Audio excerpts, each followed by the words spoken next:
Social ಮೀಡಿಯಾದಲ್ಲಿ KL Rahul ಬಗೆಗಿನ ಸುದ್ದಿಯೊಂದು ಕಾಡ್ಗಿಚ್ಚಿನಂತೆ ಹಬ್ಬಿದೆ. ಕನ್ನಡಿಗ KL Rahul ಅಂತಾರಾಷ್ಟ್ರೀಯ ಕ್ರಿಕೆಟ್ಗೆ ಗುಡ್ ಬೈ ಹೇಳಿದ್ದಾರೆ ಅನ್ನೋದು.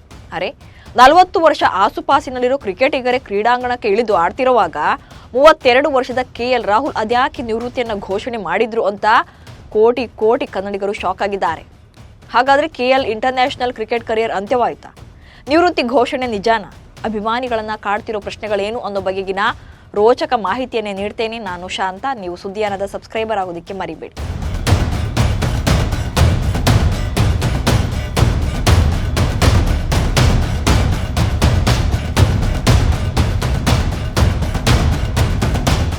ಟೀಂ ಇಂಡಿಯಾದ star wicket keeper batter KL Rahul middle ಆರ್ಡರ್ನಲ್ಲಿ ಭಾರತ ತಂಡಕ್ಕೆ ಸದಾ ಬೆನ್ನೆಲುಬಾಗಿ ನಿಲ್ಲುವ ಕ್ರಿಕೆಟರ್.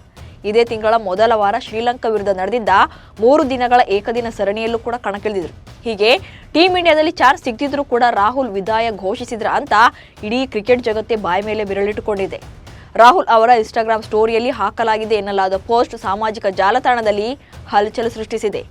ನಿವೃತ್ತಿ ಘೋಷಣೆಯ ಸ್ಕ್ರೀನ್ಶಾಟ್ ಹರಿದಾಡ್ತಾ ಇದ್ದು ಅಭಿಮಾನಿಗಳಂತೂ ಆಘಾತಕ್ಕೊಳಗಾಗಿದ್ದಾರೆ. ಲಂಕಾ ಸರಣಿಯಲ್ಲಿ ಕಳಪೆ ಪ್ರದರ್ಶನದ ಕಾರಣ ನೀಡಿ 3ನೇ ಪಂದ್ಯಕ್ಕೆ ಬೆಂಚ್ ಕಾಯಿಸಿದ್ದಕ್ಕೆ ಈ ನಿರ್ಧಾರಕ್ಕೆ ಬಂದ್ರ ಅನ್ನೋ ಚರ್ಚೆ ಶುರುವಾಗಿದೆ.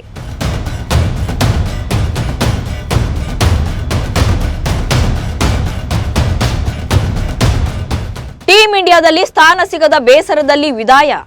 ಭಾರತ ಕ್ರಿಕೆಟ್ ತಂಡದ ಸ್ಟಾರ್ ವಿಕೆಟ್ ಕೀಪರ್ ಬ್ಯಾಟ್ಸ್ಮನ್ ಕನ್ನಡಿಗ ಕೆಎಲ್ ರಾಹುಲ್ ಬಹಳ ದಿನಗಳ ನಂತರ ಮತ್ತೊಮ್ಮೆ ಟೀಂ ಇಂಡಿಯಾದಲ್ಲಿ ಕಾಣಿಸಿಕೊಂಡಿದ್ರು. 2024ರ ಐಪಿಎಲ್ ವೇಳೆ ಇಂಜುರಿಗೆ ತುತ್ತಾಗಿದ್ದ ರಾಹುಲ್ ಚೇತರಿಕೆಯ ಬಳಿಕ ಶ್ರೀಲಂಕಾ ವಿರುದ್ಧದ 3 ದಿನಗಳ ಏಕದಿನ ಸರಣಿಯಲ್ಲಿ ಟೀಂ ಇಂಡಿಯಾ ಪರ ಕಣಕ್ಕಿಳಿದಿದ್ರು. ಆದರೆ ಲಂಕಾ ವಿರುದ್ಧದ ಸರಣಿಯಲ್ಲಿ ರಾಹುಲ್ ಪ್ರದರ್ಶನ ಅಷ್ಟಕ್ಕಷ್ಟೇ ಇತ್ತು. ಹೀಗಾಗಿ 3ನೇ ಏಕದಿನ ಪಂದ್ಯದಿಂದ ರಾಹುಲ್ರನ್ನ ತಂಡದಿಂದ ಕೈಬಿಡಲಾಗಿತ್ತು. ಲಂಕಾ ವಿರುದ್ಧದ ಸರಣಿಯಲ್ಲಿ ಕಳಪೆ ಪ್ರದರ್ಶನ ತೋರಿದ ರಾಹುಲ್ಗೆ ಭವಿಷ್ಯದಲ್ಲಿ ಟೀಂ ಇಂಡಿಯಾದಲ್ಲಿ ಸ್ಥಾನ ಸಿಗೋದು ಕಷ್ಟ ಎನ್ನಲಾಗ್ತಾ ಇದೆ. ಮುಂಬರುವ ಬಾಂಗ್ಲಾ ವಿರುದ್ಧದ ಟೆಸ್ಟ್ ಸರಣಿಗೂ ಕೂಡ ರಿಷಬ್ ಪಂತ್ಗೆ ಚಾನ್ಸ್ ಕೊಡ್ತಾರೆ, ಕೆಎಲ್ ರಾಹುಲ್ರನ್ನ ಕೈ ಬಿಡ್ತಾರೆ ಅನ್ನೋ ಸುದ್ದಿ ಚರ್ಚೆ ಆಗ್ತಾ ಇದೆ. ಈ ಬಿಸಿ ಬಿಸಿ ಟಾಪಿಕ್ ನಡುವೆಯೇ ಸೋಷಿಯಲ್ ಮೀಡಿಯಾದಲ್ಲಿ ರಾಹುಲ್ ನಿವೃತ್ತಿ ಘೋಷಣೆ ಸುದ್ದಿ ಸದ್ದು ಮಾಡ್ತಾ ಇದೆ. ಕೆಎಲ್ ರಾಹುಲ್ ಅವರದ್ದೇ ಎಂದು ಬಿಂಬಿಸಿರುವ ಇನ್ಸ್ಟಾಗ್ರಾಮ್ ಪೋಸ್ಟ್ ಒಂದು ಸೋಷಿಯಲ್ ಮೀಡಿಯಾದಲ್ಲಿ ಹರಿದಾಡ್ತಾ ಇದೆ. ಈ ಪೋಸ್ಟ್ನಲ್ಲಿ ರಾಹುಲ್ ಅಂತಾರಾಷ್ಟ್ರೀಯ ಕ್ರಿಕೆಟ್ಗೆ ವಿದಾಯ ಘೋಷಿಸಿರೋ ಮಾಹಿತಿ ಇದೆ. ಅಷ್ಟಕ್ಕೂ ಇನ್ಸ್ಟಾಗ್ರಾಮ್ ಸ್ಟೋರಿಯ ಕತೆ ನಿಜಾನ ಸುಳ್ಳ ಅನ್ನೋದನ್ನ ಹೇಳೋ ಮೊದಲು ವೈರಲ್ ಆಗ್ತಿರೋ ಸ್ಕ್ರೀನ್ ಶಾಟ್ನಲ್ಲಿ ಏನಿದೆ ಅನ್ನೋದನ್ನ ಮೊದಲು ಹೇಳ್ತೇನೆ ನೋಡಿ. ಸಾಕಷ್ಟು ಬಾರಿ ಯೋಚಿಸಿದ ಬಳಿಕ ನಾನು ವೃತ್ತಿಪರ ಕ್ರಿಕೆಟ್ಗೆ ನಿವೃತ್ತಿ ಘೋಷಿಸಲು ನಿರ್ಧರಿಸಿದ್ದೇನೆ. ಈ ನಿರ್ಧಾರವು ಸುಲಭ ಅಲ್ಲ. ಯಾಕಂದ್ರೆ ಅನೇಕ ವರ್ಷಗಳಿಂದ ಕ್ರಿಕೆಟ್ ನನ್ನ ಜೀವನದ ಪ್ರಮುಖ ಭಾಗವಾಗಿದೆ. ನನ್ನ ವೃತ್ತಿ ಜೀವನದುದ್ದಕ್ಕೂ ಕೂಡ ನನ್ನನ್ನು ಬೆಂಬಲಿಸಿದ ನನ್ನ ಕುಟುಂಬ, ಸ್ನೇಹಿತರು, ತಂಡದ ಸಹ ಆಟಗಾರರು ಮತ್ತು ಅಭಿಮಾನಿಗಳಿಗೆ ನಾನು ತುಂಬಾ ಕೃತಜ್ಞನಾಗಿದ್ದೇನೆ. ಮೈದಾನದ ಒಳಗೆ ಮತ್ತು ಹೊರಗೆ ನಾನು ಪಡೆದ ಅನುಭವಗಳು ಮತ್ತು ನೆನಪುಗಳು ನಿಜವಾಗಿಯೂ ಕೂಡ ಬೆಲೆ ಕಟ್ಟಲಾಗದವು. ನನ್ನ ದೇಶವನ್ನು ಪ್ರತಿನಿಧಿಸಲು ಮತ್ತು ಅನೇಕ ಪ್ರತಿಭಾವಂತ ಕ್ರಿಕೆಟಿಗರೊಂದಿಗೆ ಆಡಿದ್ದು ನನಗೆ ಹೆಮ್ಮೆ ತಂದಿದೆ. ಈ ಅದ್ಭುತ ಪ್ರಯಾಣದ ಭಾಗವಾಗಿದ್ದಕ್ಕೆ ಎಲ್ಲರಿಗೂ ಧನ್ಯವಾದಗಳು. ಹೀಗೆ ಇನ್ಸ್ಟಾಗ್ರಾಮ್ ಪೋಸ್ಟ್ ಸಾಮಾಜಿಕ ಜಾಲತಾಣಗಳಲ್ಲಿ ಸಾಕಷ್ಟು ಸದ್ದು ಮಾಡ್ತಾ ಇದೆ. ಅಸಲಿಗೆ ಕೆಎಲ್ ರಾಹುಲ್ ನಿವೃತ್ತಿ ಘೋಷಣೆಯನ್ನೇ ಮಾಡಿಲ್ಲ. ತಮ್ಮ ಇನ್ಸ್ಟಾಗ್ರಾಮ್ ಖಾತೆಯಲ್ಲಿ ಪೋಸ್ಟ್ ಒಂದನ್ನು ಹಂಚಿಕೊಂಡಿರೋದೇನೋ ನಿಜ.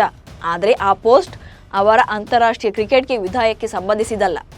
ಬದಲಿಗೆ ರಾಹುಲ್ ಅವರ ಪೋಸ್ಟ್ನಲ್ಲಿರೋದು ಏನಂದ್ರೆ I have an announcement to make, stay tuned ಎಂದು ಬರ್ಕೊಂಡಿದ್ದಾರೆ. ಅಂದ್ರೆ ನಾನು ನಿಮ್ಮ ಬಳಿ ಏನನ್ನೋ ಹೇಳಬೇಕಿದೆ, ಕಾಯ್ತಾ ಇರಿ ಅಂತ ಅದರ ಅರ್ಥ ಅಷ್ಟೇ.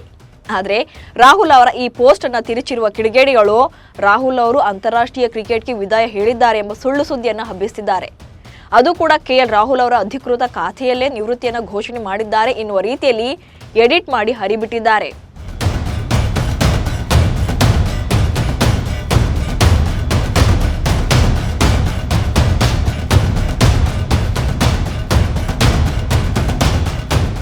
ಎರಡು 2014ರಲ್ಲಿ ಅಂತಾರಾಷ್ಟ್ರೀಯ ಕ್ರಿಕೆಟ್ಗೆ ಪದಾರ್ಪಣೆ.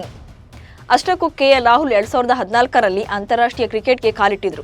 ಇದುವರೆಗೆ ಟೀಂ ಇಂಡಿಯಾ ಪರ 50 ಟೆಸ್ಟ್, 77 ಏಕದಿನ ಹಾಗೆ 72 ಟಿ20 ಪಂದ್ಯಗಳನ್ನಾಡಿದ್ದಾರೆ. ಇದರಲ್ಲಿ ಟೆಸ್ಟ್ನಲ್ಲಿ 2863 ರನ್ ಕಲೆ ಹಾಕಿರುವ ರಾಹುಲ್ ಏಕದಿನದಲ್ಲಿ 2851 ರನ್ ಮತ್ತು ಟಿ20ಯಲ್ಲಿ 2265 ರನ್ ಗಳಿಸಿದ್ದಾರೆ.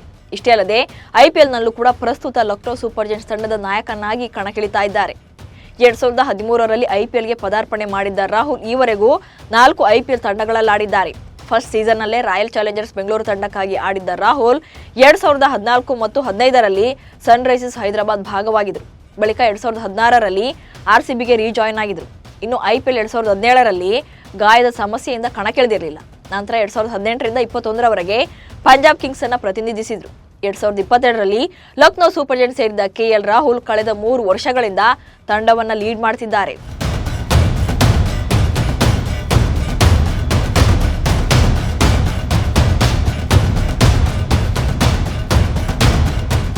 ಎರಡ್ 2025ಕ್ಕೆ ಬೆಂಗಳೂರು ತಂಡಕ್ಕೆ ಬರ್ತಾರಾ ರಾಹುಲ್? ಸದ್ಯ ಲಕ್ನೋ ತಂಡದ ಕ್ಯಾಪ್ಟನ್ ಆಗಿರುವ ರಾಹುಲ್ 2025ರ IPL ವೇಳೆಗೆ ರಾಯಲ್ ಚಾಲೆಂಜರ್ಸ್ ಬೆಂಗಳೂರು ತಂಡಕ್ಕೆ ಬರ್ತಾರೆ ಅನ್ನೋ ಸುದ್ದಿ ಇದೆ. ಈ ಹಿಂದೆ RCB ಪರ ಆಡಿದ್ದ ರಾಹುಲ್ ಉತ್ತಮ ಪ್ರದರ್ಶನಗಳನ್ನು ನೀಡಿದರು. ಅಲ್ಲದೆ ಬೆಂಗಳೂರು ತಂಡ ಭವಿಷ್ಯದ ದೃಷ್ಟಿಯಿಂದ ಕೂಡ ಈಗಲೇ ಹೊಸ ನಾಯಕನನ್ನ ಆಯ್ಕೆ ಮಾಡಬೇಕಾದ ಅನಿವಾರ್ಯತೆಯಲ್ಲಿದೆ. ಇತ್ತ KL ರಾಹುಲ್ ಆಯ್ಕೆಯಿಂದ RCB ಈ 2 ಸ್ಥಾನಗಳನ್ನು ತುಂಬಬಹುದು. ಅಂದರೆ ವಿಕೆಟ್ ಕೀಪರ್, ಬ್ಯಾಟರ್ ಹಾಗೆ ಕ್ಯಾಪ್ಟನ್ ಆಗಿ ಅವರ ಸ್ಥಾನವನ್ನು ತುಂಬಬಹುದು. ಅಂದರೆ ನಾಯಕನಾಗಿ 2 ಬಾರಿ ಲಕ್ನೋ ಸೂಪರ್ ಜೈಂಟ್ಸ್ ತಂಡವನ್ನ ಪ್ಲೇ ಆಫ್ಗೆ ಕೊಂಡೊಯ್ದಿರುವ KL ರಾಹುಲ್ ಈಗಾಗಲೇ ತಮ್ಮ ನಾಯಕತ್ವದ ಸಾಮರ್ಥ್ಯವನ್ನು ತೆರೆದಿಟ್ಟಿದ್ದಾರೆ. ಇದರ ಜೊತೆಗೆ ವಿಕೆಟ್ ಕೀಪರ್, ಬ್ಯಾಟರ್ ಆಗಿ ಕೂಡ IPLನಲ್ಲಿ ಮಿಂಚಿದ್ದಾರೆ. ಹೀಗಾಗಿ KL ರಾಹುಲ್ ಆಯ್ಕೆಯಿಂದ RCB ವಿಕೆಟ್ ಕೀಪರ್ ಹಾಗೆ ನಾಯಕನ ಸ್ಥಾನವನ್ನು ತುಂಬಿಕೊಳ್ಳಬಹುದು.